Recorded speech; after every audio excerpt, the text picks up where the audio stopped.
Thank you very much, and thank you to the organizers for inviting me. Okay. Ahmed asked me just before the talk if I knew how to handle the board, and I confidently said, oh, that's no problem. Now I could be in trouble. Okay. Good. So what I want to talk about today is an analog for Shimura varieties, specifically Shimura varieties of Hodge type, basically of the results in Tate's famous Bourbaki articles on what's now called Honda-Tate theory, where he shows that he classifies, well, I guess, simple abelian varieties over finite fields. In particular, he shows that any such variety is isogenous to one which has a CM lifting. And so I want to kind of discuss the analogous theorem, but in the context where the abelian varieties are equipped with Hodge cycles. Okay, so let me start. Oh, I should say this, and this is all joint with Keerthi, Madapusi, and Sug-Woo, Shin. So to fix notation, so the notion of a Shimura variety of Hodge type already appeared in Faulting's talk, so GX will be a Shimura datum. I think I am allowed to use it. I mean, it's a cumulative subject, right?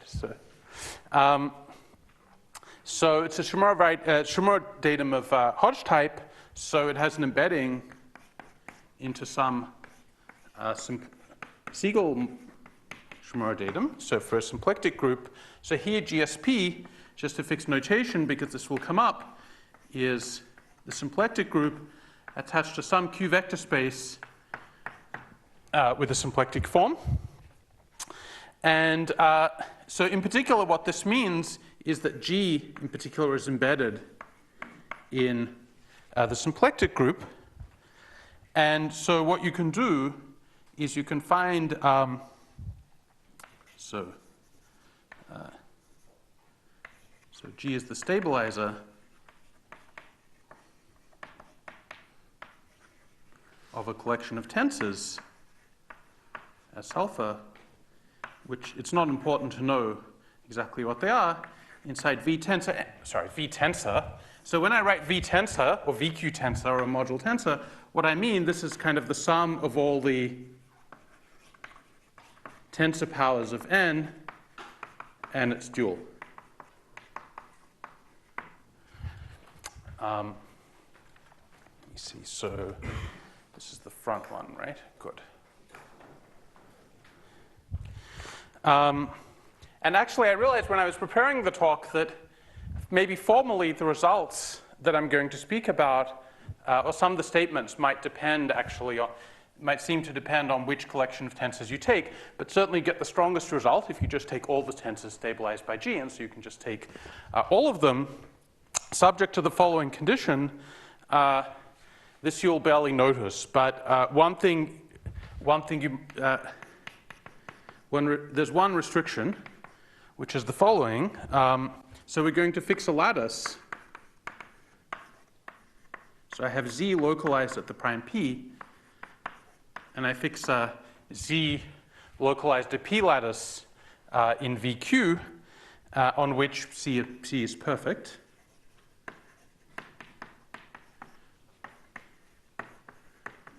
And then I can assume also that these tensors are actually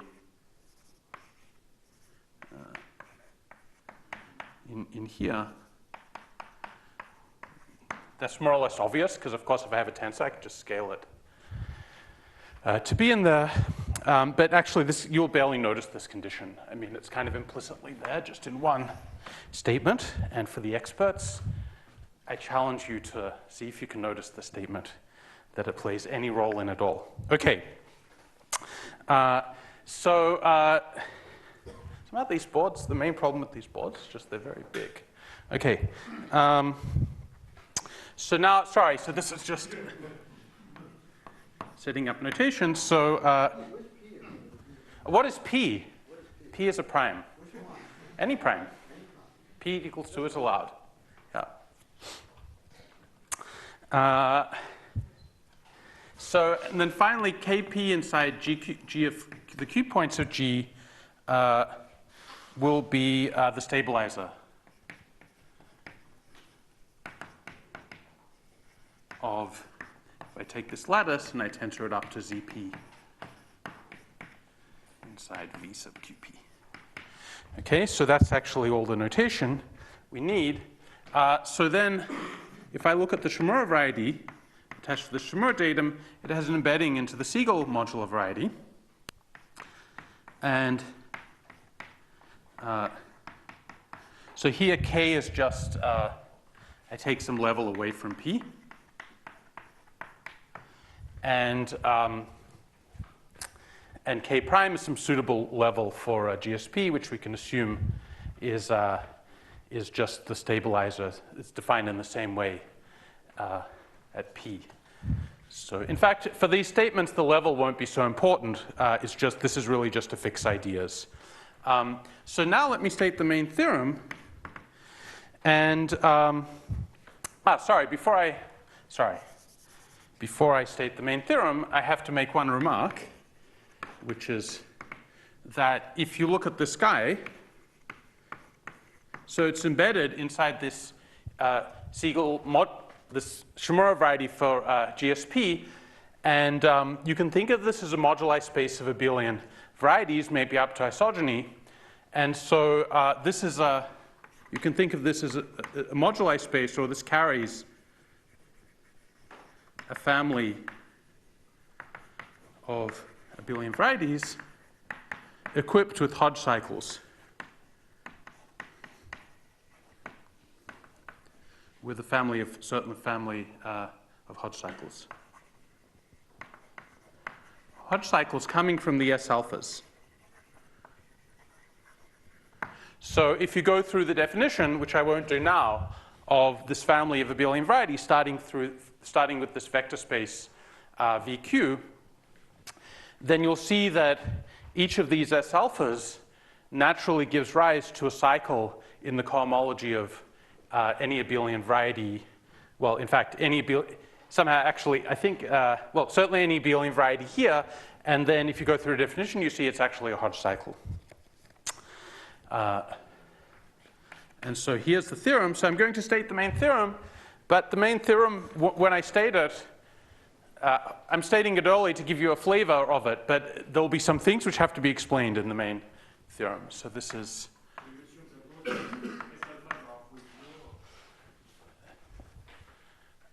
this is automatic because you see this, I mean, okay, so I was kind of hoping to avoid this. The S alphas are fixed by G. So if I have any co-character which factors through G, right, then the S alphas are automatically of weight 0 for that co-character. I didn't see who asked the question, but I hope, okay, hopefully that answers the question. So not only are they of weight 0, but yeah, they're Hodge cycles of weight 0, yeah. Okay, so this is the main theorem. So it says the following. So suppose that G is quasi-split at P. So G sub QP is quasi-split. That's basically going to be the only condition. And let's consider a point. So this will be the first thing that doesn't, strictly speaking, make sense. I want to consider a point of this Shimura variety, but defined over some finite field. Okay, so of course these objects are in characteristic 0 at the moment. So what this really means is at some point I'm going to tell you a model for this thing. That's what we'll do next.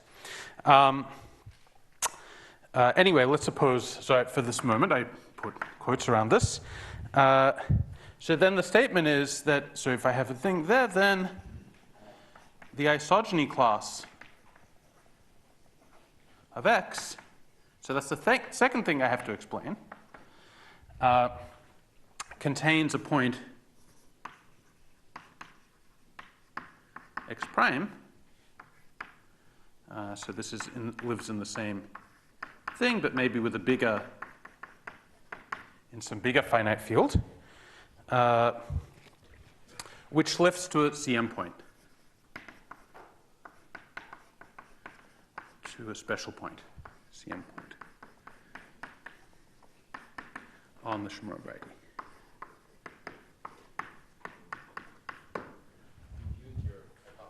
Sorry? You've used your hypothesis. You mean this one? No, you said there was a place where you used that. That was supposed to guess where you used that hypothesis. I don't think so. Now, the theorem, you use the hypothesis to think the theorem. What do you mean? You don't need the hypothesis to think it. The hypothesis in the challenge was this one.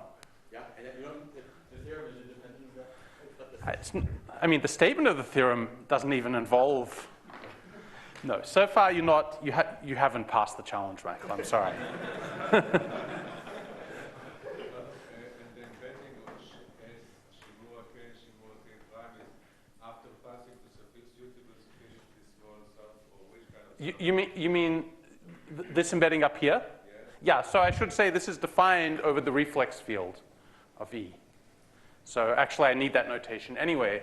So this is defined, sorry, that it's too dense on the board now, over E, which is the reflex field. So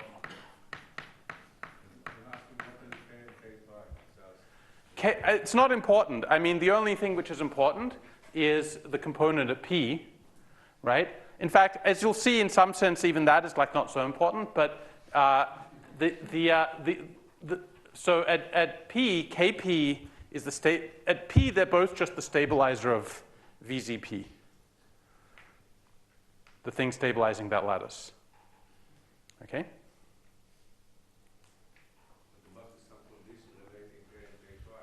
Yes, they're both the stabilizer of VZP. Now, outside P, you can choose K prime so that there is an embedding. There's a lemma of Deligne which says you can always do it. Sorry, I don't know. Okay, yes, I brought that down. Okay, we're a little bit behind time. Good. Okay, so actually I have a note here. So in the PL case, let me just say it, this is essentially due to, I think, Zink and Kottwitz, maybe assuming G has a good reduction. I didn't look it up. Maybe, Michael, do you know? Sorry. Anyway, so in the PL case, there's Zink did this, I think the paper's in 83, so a long time ago. Okay.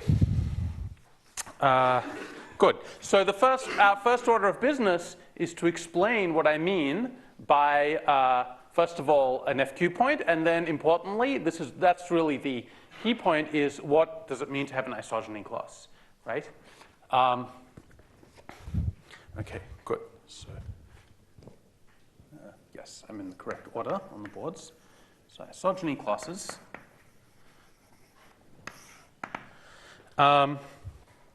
So first, let me define the models. As you can see, we're not going to use much. So this has a natural model. Model over ZP, which I'm just going to denote by the same symbol, but with a tilde, because it's a moduli space of abelian varieties, so you just write the same moduli problem. And then for the one with G, I just define this to be the closure, sorry, the normalization, as in Falting's talk, actually. Normalization of the closure of this embedding.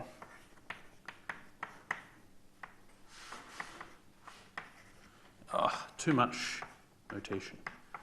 Okay. Okay, good.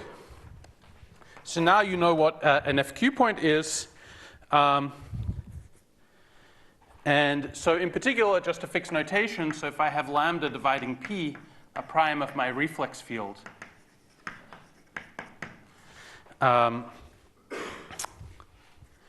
then, and if I have kind of any, if finite field containing the residue field of k lambda, then I can look at points, the FQ points of this guy, which explains the thing in the quotation marks. And now I have to say what it means. So if I have now an x prime, I have to say, so attached to this x, I get an abelian variety, an abelian scheme. And now I have to explain if I have an x prime, some other point x prime, what it means for the two abelian schemes to be isogynous in this context. Okay? So of course, isogeny will mean somehow in the context of having 2 points on the Shimura variety, gx. Okay? So if I have such an x, then attached to this, I have the following data, again coming from our Hodge cycles. I have for L not equal to P, I get a class in the étale cohomology of X over FP bar, the lattice cohomology, so this is L not equal to P, so they give rise to these lattice cycles. And then also, so this is more or less clear from the definitions, something which is a little bit less clear, but also not hard to prove, but does require an argument, and this is actually where the normalization is important, is that you get also a class in crystalline cohomology. So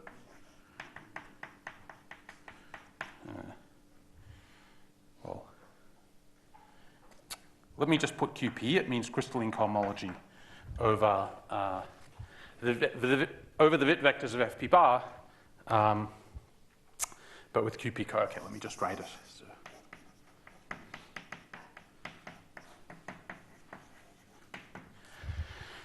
Okay, and these are by definition, they're all fixed. On each of these, I have a Frobenius element, Frobenius elements acting on the lattice cohomology, and an absolute Frobenius here, and these are all fixed by Frobenius. So that we'll use in critically later. So fixed by all Frobenia.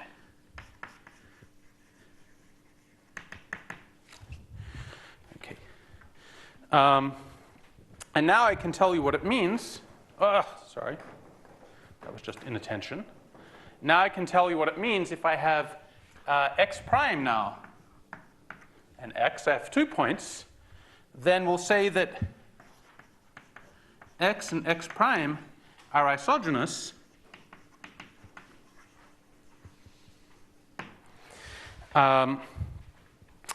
if there exists an isogeny or a quasi-isogeny. So I'm going to write tensor Q just to indicate that the morphism is in the isogeny category between the two abelian schemes, such that each of these tensors, both the ellatic ones and the crystalline ones, on one side get taken to the corresponding tensor on the other side. Okay, so it's a natural definition in this context. So let me just write iota s, and I'll just put a star here to denote any of these cases. X, maybe it's contravariant, so this is taken to the other guy. X. And so now the theorem makes sense.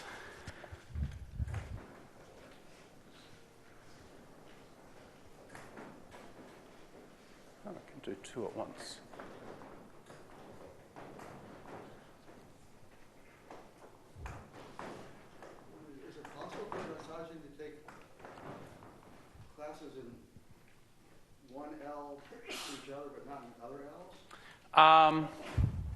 The answer is no, but this is not so obvious. I mean, and in fact, in some sense, you have to set up this definition, prove something with this definition, and afterwards you will see that.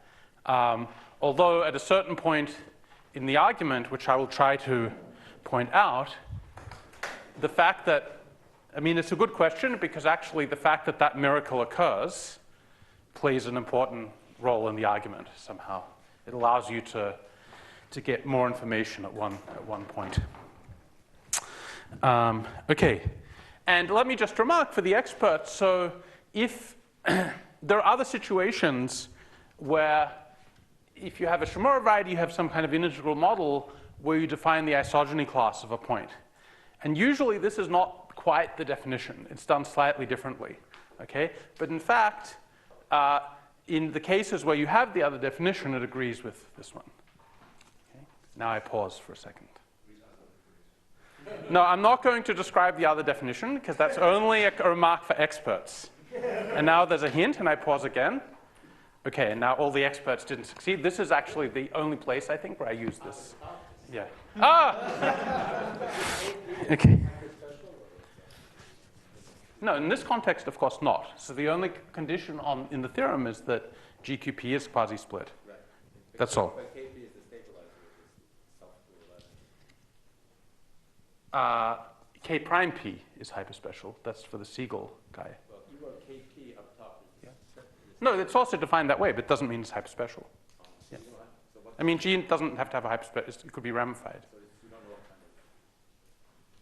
what kind of singularity this is. That's right. Yeah, but you can. I mean, that doesn't mean you can't make the other definition of isogeny class. But in fact, you can prove it agrees with this one if you normalize the S alphas a little bit. Okay. Good. All right. Yes. So one remark. This is an important remark. Is well. It's a remark. So the condition. Actually, maybe I won't. Well. I won't write it now, but I'm about to explain it. In the theorem, the only condition, way up there, is that GQP is quasi-split. Okay? And in fact, we're going to see in just a second that that condition is necessary. Right? That you can't actually, in general, the theorem can't be true. There's an obstruction if GQP is not quasi-split. Okay? So, I mean, no. I mean, in the sense that the obstruction is realized. I mean, okay, you'll see. Let's not talk about it in the abstract, since I'm actually going to show you what happens. So the first thing, if you're trying to do this, so you have an x, you want to find this x prime, is you might set yourself an easier problem, which is rather than trying to find an x prime so that ax is isogenous to ax prime in this sense, you might set yourself the easier problem of just trying to find an x prime, which is still the reduction of a CM point, but so that at least the p-divisible groups are isogenous. Okay? So easier problem is find x prime, reduction of a CM point, such that if I look at the p-divisible groups, I'm just going to write gx. These are at least isogenous over FP bar. And so for this, you can use kind of the analog of the Dieudonné-Manin classification. So usually, if you're classifying p-divisible groups, FP bar, over FP bar, they're classified by the up to isogeny. They're classified by the Dieudonné module. And so in the context of this G, this is done as follows. So this is determined by the following data. So if I have G, then I have its Dieudonné module, which I always think of QP rationally.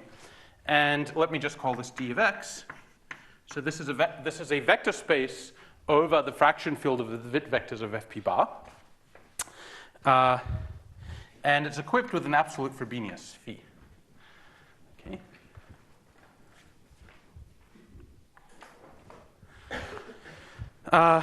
And now, if I choose in an appropriate way a kind of basis for this D, then this Frobenius is given. You see, this Frobenius fixes these tensors S alpha 0x. And so if you fix some normalizations, the Frobenius is given in the following way. You can think of it as just given by sigma, which, I mean, okay, so let me kind of fix inappropriate here. I'm hoping to avoid this. VZP, an isomorphism with VZP tensor L, which respects the tensors. This you can do. And, right. And so now you see, if I use this identification on V, Z, P tend to L, I just have sigma, which is just the Frobenius on L. Sorry. L is the fraction field of W of FP bar. Okay, so you can fix such an isomorphism respecting the tensors. On this guy, I just have the Frobenius on L. Okay, and then phi, because it fixes the tensors, is given by applying sigma, just acting by Frobenius on L, and then translating by an element of G. And then, of course, you can change bases. So B is defined up to sigma conjugacy. In other words, you can replace B by kind of G inverse B, sigma of G. Okay, so what we want to do is we want to classify these sigma conjugacy classes. And then it's a result, I guess, of Kottwitz that the sigma conjugacy classes B are determined by two invariants.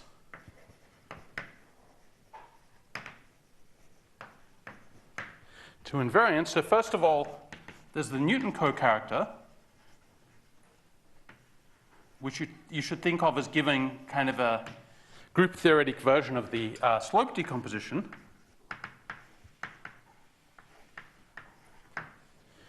And then the second thing is you can take the image of B in the pi 1 of G of GQP. So this one I'm kind of almost going to ignore because actually in this context of Shimura varieties, this always turns out to be the same element. Namely, in here, I also have the class of my co-character mu h, where h isn't x. Okay, so if you have a Shimura datum, you in particular get a kind of a canonical element in here. And in fact, for all the B's which are coming from isogeny class on the Shimura variety, one condition is that this is equal to this guy.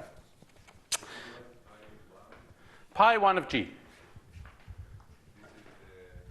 This is equal to the co-characters of G modulo the co-characters of the simply connected cover of its derived group. This will play like almost no overt role somehow. I mean, the point is you have the two conditions. Oh, this is co-invariance. I mean, G, the Galois group acts on this, right? These co-characters may not be defined over QP, so the group acts on this.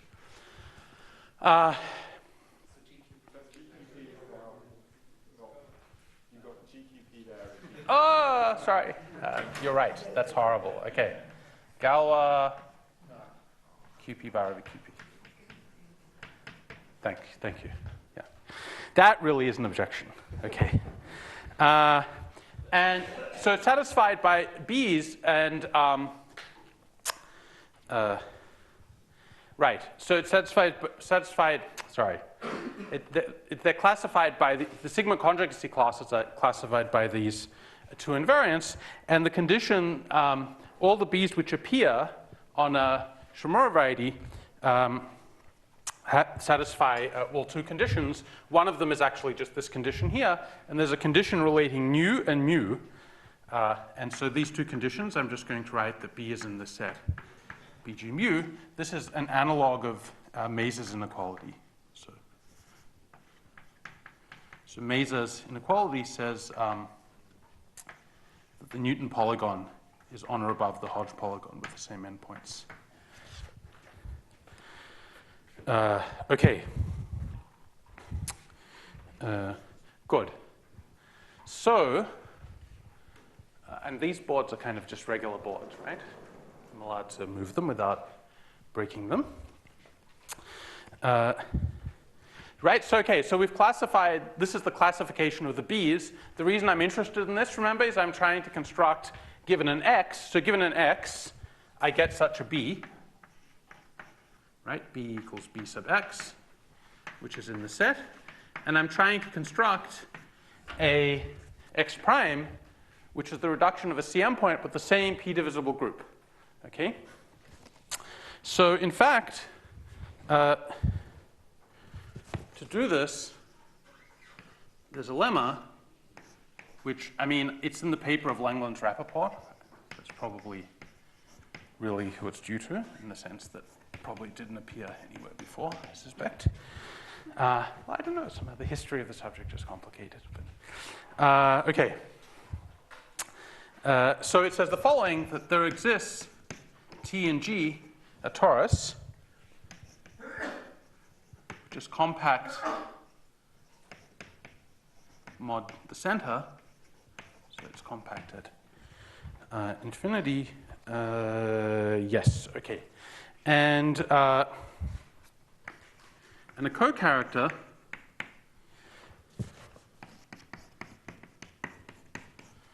such that, so it's defined over some extension, defined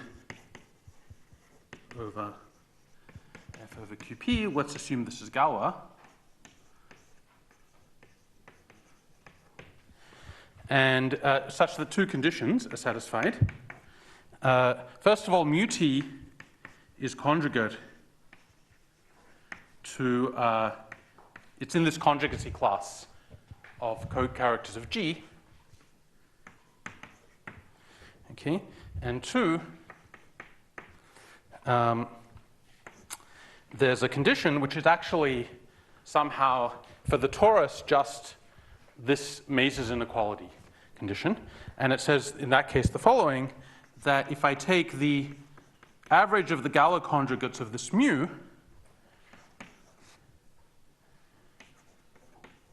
so let me write tor, sigma was something else. Tor is in the Galois group of f over qp, and this is equal to mu sub b.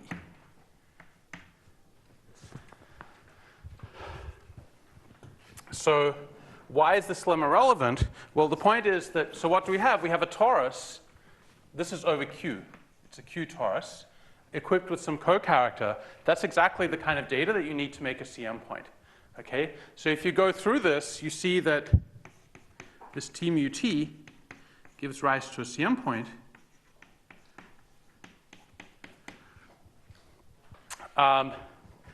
And let's call it x prime tilde, which, and then you have the reduction, x prime. And the point is that this condition here tells you that, the point is really on the Shimura variety that you want. And then the second condition tells you that the b attached to x prime is sigma conjugate to, because of this classification, to the b attached to x. Okay? So that's how you solve that problem. In particular, let me just mention the following corollary, which has a kind of interesting historical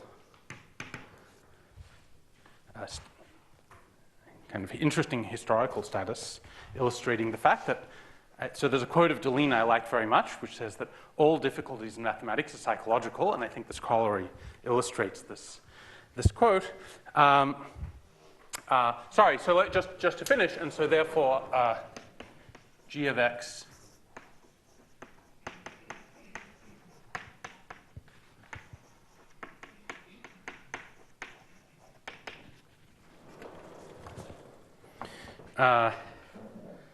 okay, so the corollary is the following, that one, for if I take b in bg mu, right? So remember, this is just an element, a sigma conjugacy class of elements in G of L, okay, subject to these conditions. Then what I can do is I can look at the set of points in the Shimura variety which have the corresponding p-divisible group, right? And I can ask, well, are there any such points? Okay? The set of such points is called the Newton stratum attached to B, okay? And B, so this is the set of x prime such that bx prime is sigma conjugate to B.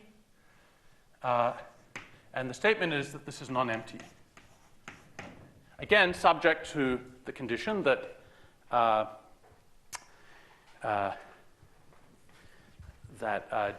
G is quasi-split at P. Okay? And then the second thing which I include, which just for interest, so if GQP is this is the only place where I need P is bigger than 2, if it's tamely ramified and P is bigger than 2, then the mu ordinary stratum mu ordinary means here that this mu B is actually equal to mu, or conjugate to mu, is dense. So, right, so at least as far as 1 is concerned, there's somehow this problem about non-emptiness of Newton stratum. And so the remark is that in the case where at least GQP is quasi-split, this just follows more or less immediately from, I mean, the most difficult thing is actually the proof of this lemma, which was already in this paper of Langlands-Rappaport.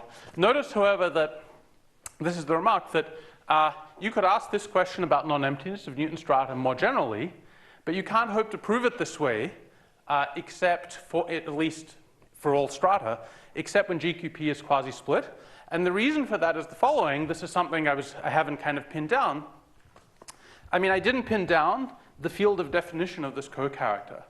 So it turns out that the conjugacy class of this co-character is always defined over QP. But in general, that doesn't mean that the co-character has a representative defined over QP. However, if your point comes from a CM point, then if you look at this formula too, then you see by definition, you have to have a representative defined over QP. So that's really an obstruction. And so, of course, so the only thing, the question to this question just amounts to, can you find like examples of such co-characters? And the answer is yes. And this, the second part uses, so this tells you in particular that the mu ordinary stratum is non-empty. And in this case, so I guess this second part is due to myself and purpose. So in this case, there's some work in preparation, which is almost done, due to myself and Pappas, where we show that for a certain level, the corresponding integral model has irreducible special fiber. And so then the fact that the thing is non-empty kind of implies that it's dense because of the specialization relations. Okay, anyway, so this solves the problem, this kind of easier problem. And so that's the idea, that you just find a special point using this kind of game. Okay, but now we have to go back to our actual problem. Right?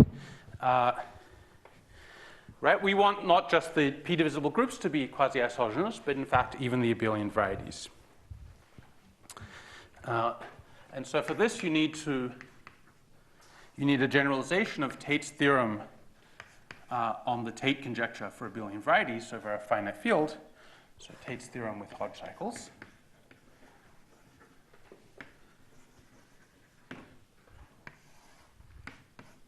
Okay.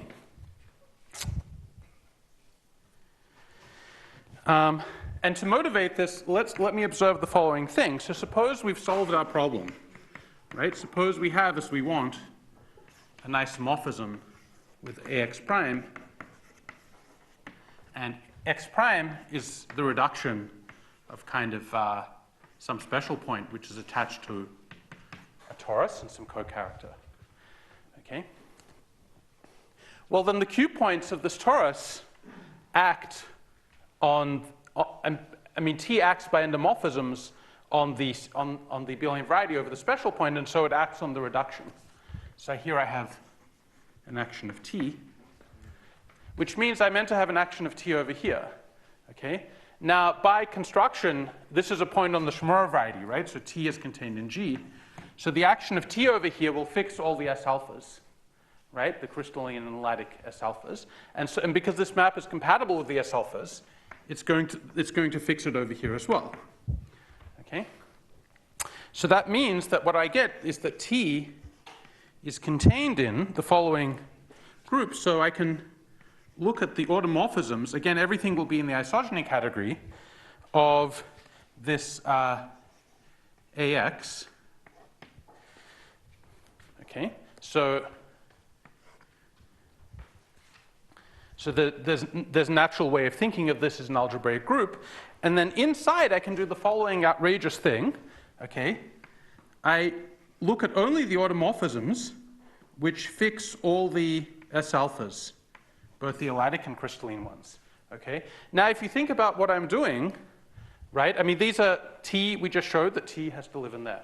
Now, if you think about what you're doing there, it's kind of if you look at the thing naively, it looks kind of outrageous, because even if let's just forget about the crystalline ones and fix an L and actually consider just the same condition for just one L.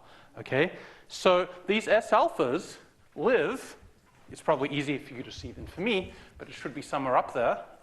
No, over here actually. It's in the middle board, right? They live in this QL vector space. Okay? And so, of course, if I look at the automorphisms of AX, it acts on the elatic homology on this QL vector space. Okay? And I can look at the algebraic subgroup, which just fixes the S alphas. Okay? But now I have to intersect this with the Q structure for that group, the automorphism group. And if you do this for like a random collection of elements, there's no reason to believe you will get more than the identity. Okay? So the fact but this is telling you that this group is big, because this torus should have rank, you can say take the torus to have rank equal to G. Okay? So let's call this guy I. And here I'm even imposing a stronger condition, right? Which is that they should fix the S alphas in all the realizations. Okay? So yeah, so what is the point of this? So the point of this is, if to have any hope of solving this problem, you better be able to show that this group I at least contains a torus of rank equal to G. Okay? In particular, it had better not be trivial, for example. Okay, good. So here's how that's done. So let me fix just a little bit of notation. So for L not equal to P, I have gamma LQ, GQL. This will denote the Q Frobenius acting on H1 AX QL. Okay. And now I can let IL be defined. I mean, I'd actually define it exactly as in here, except I replace the abelian variety by its elatic cohomology, and I only consider the elatic components. So this will be, let me kind of write it deliberately in a slightly more elaborate way.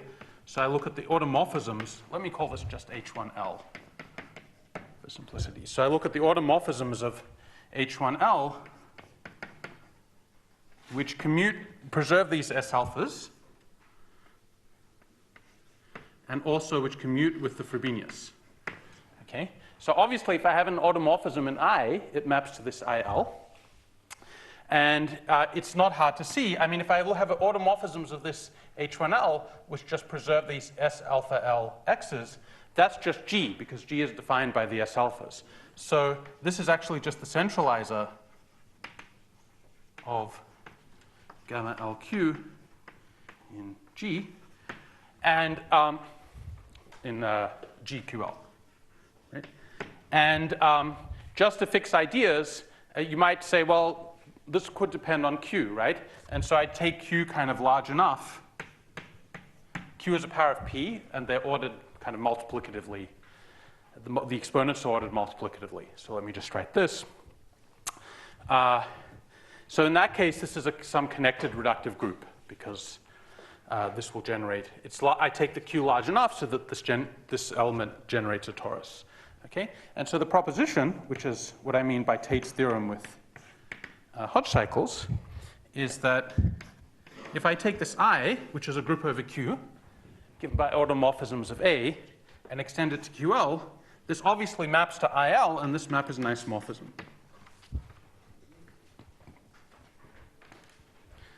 Okay. All right. Now I have to finally, there's some combination of, oh, no, sorry, yeah. And this should go here. Oh, but they, yeah. This is the generalization of Tate's theorem. That's right, yeah.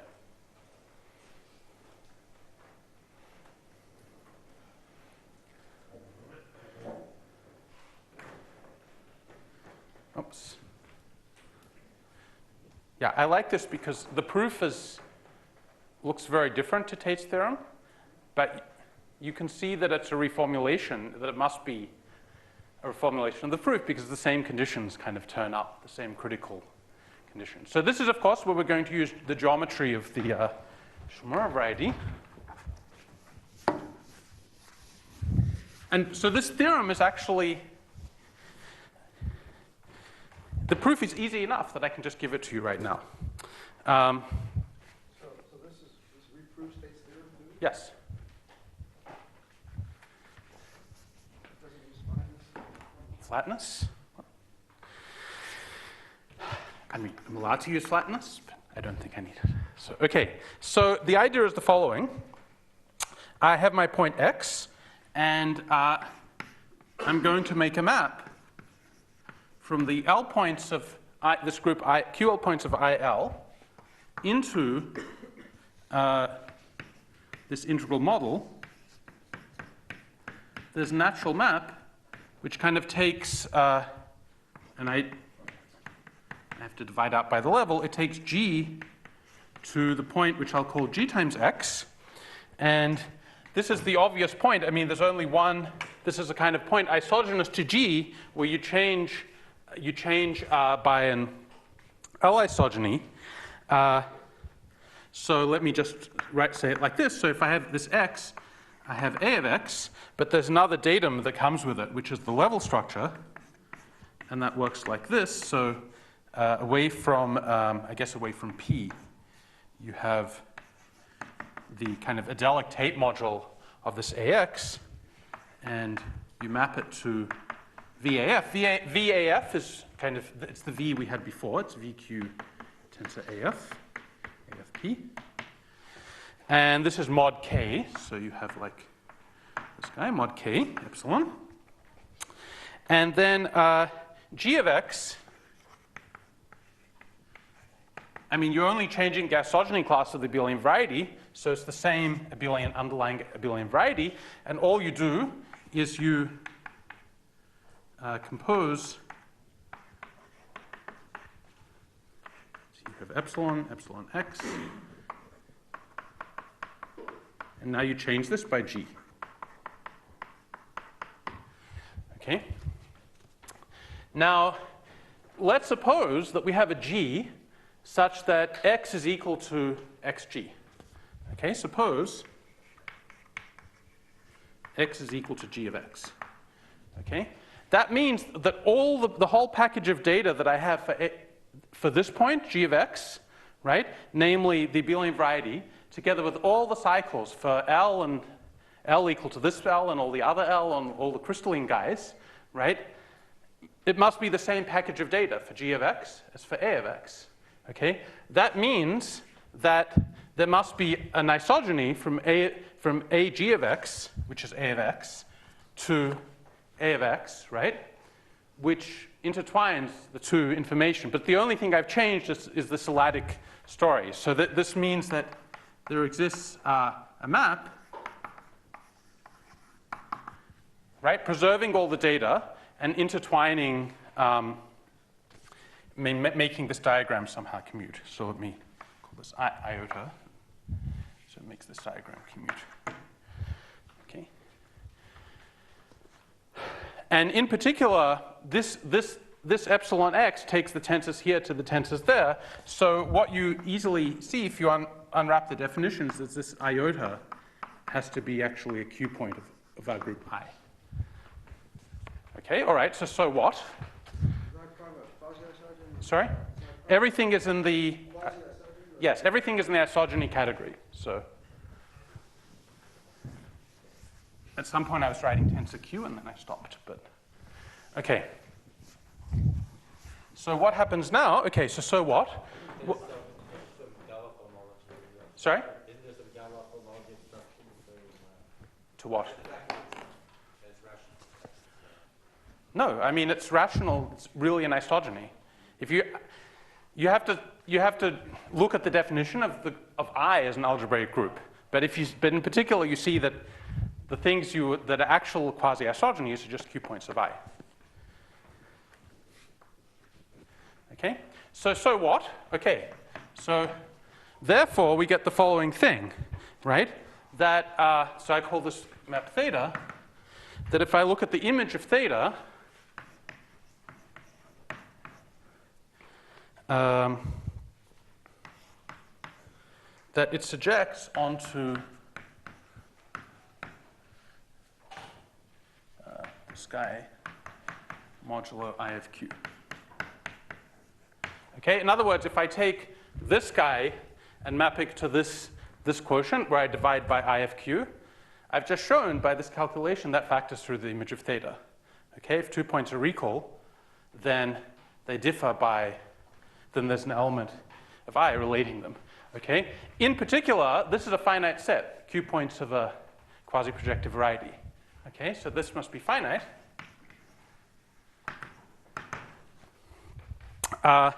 And so in particular, what you get is if I look at the QL points, if I now get rid of this compact set, replace this by the QL points, then this quotient must be compact. And because... Oh, sorry. Yes, thank you. Thank you. Yeah. Yeah, because it's here. And so this must be compact. And now we choose L appropriately. And so this implies, actually, these are both connected reductive groups because I chose Q big enough. This implies that I tensor QL must be isomorphic to IL if IL is a split group. Now I can always choose L so that IL is a split group. So that at least tells me that I have an isomorphism in certain cases, at least for some L's.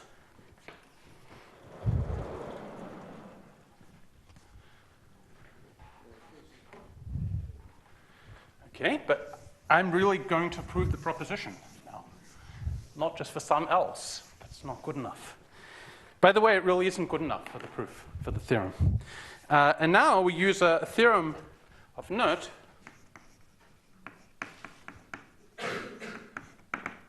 which is that the following: if gamma LQ generates a torus, which I'm assuming in the setup, that's what he calls neat. And if this happens, then this is independent of L. It somehow only depends on Q. Then the class, so the class of gamma LQ modulo the automorphism group of G is independent of L.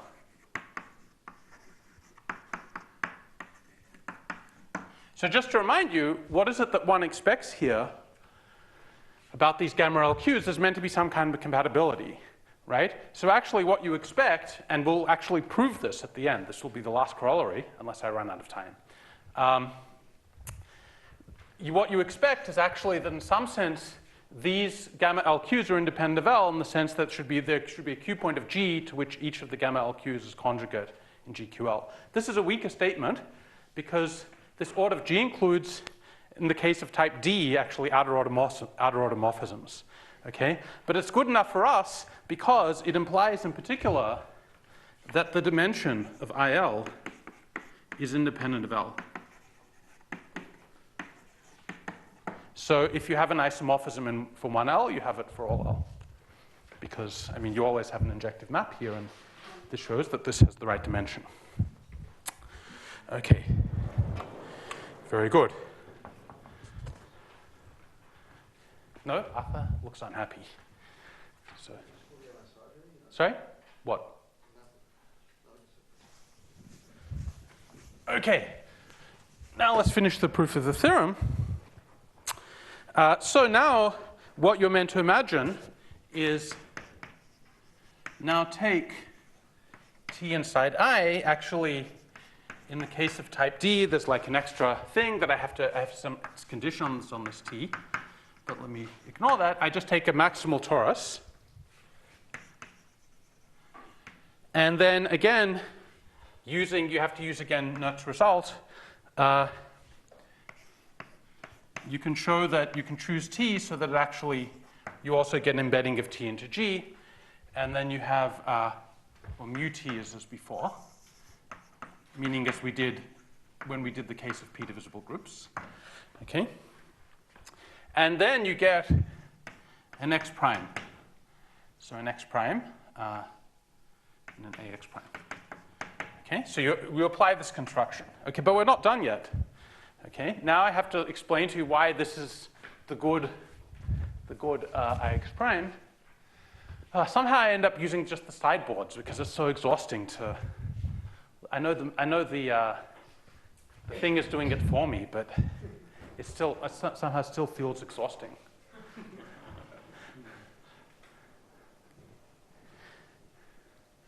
Maybe because it's humid, and so you feel exhausted anyway, and then in your mind you associate it with.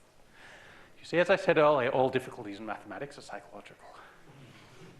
Apparently also in lectures in mathematics, also psychological.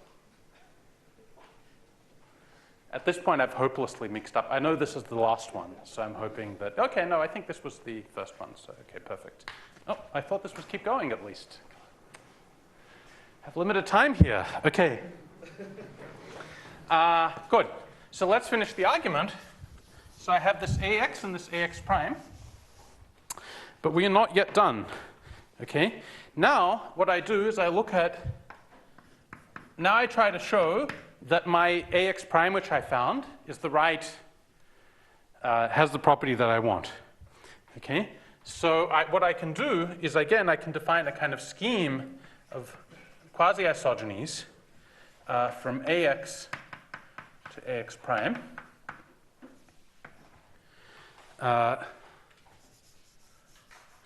And of course, they should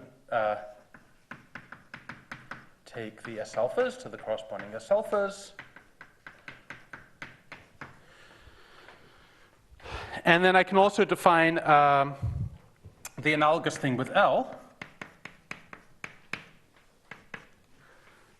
namely kind of, let me put again isogenies, but so H1 L of A1x and H1 L of AX prime. And again, it takes the elatic guys to the elatic guys.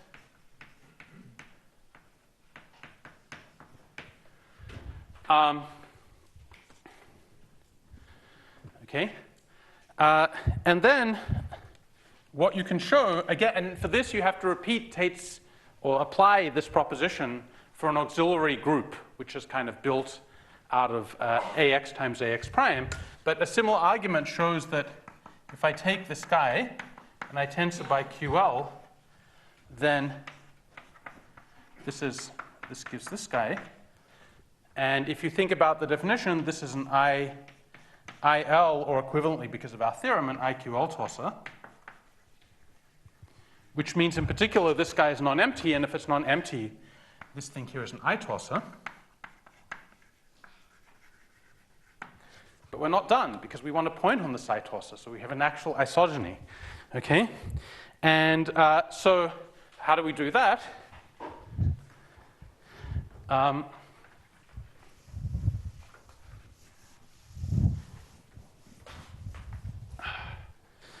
So the trick is this. What you can do is inside this pxx prime, you can impose, rather than just looking at isogenies, you also have this torus T, which is acting on AX and on AX prime by construction.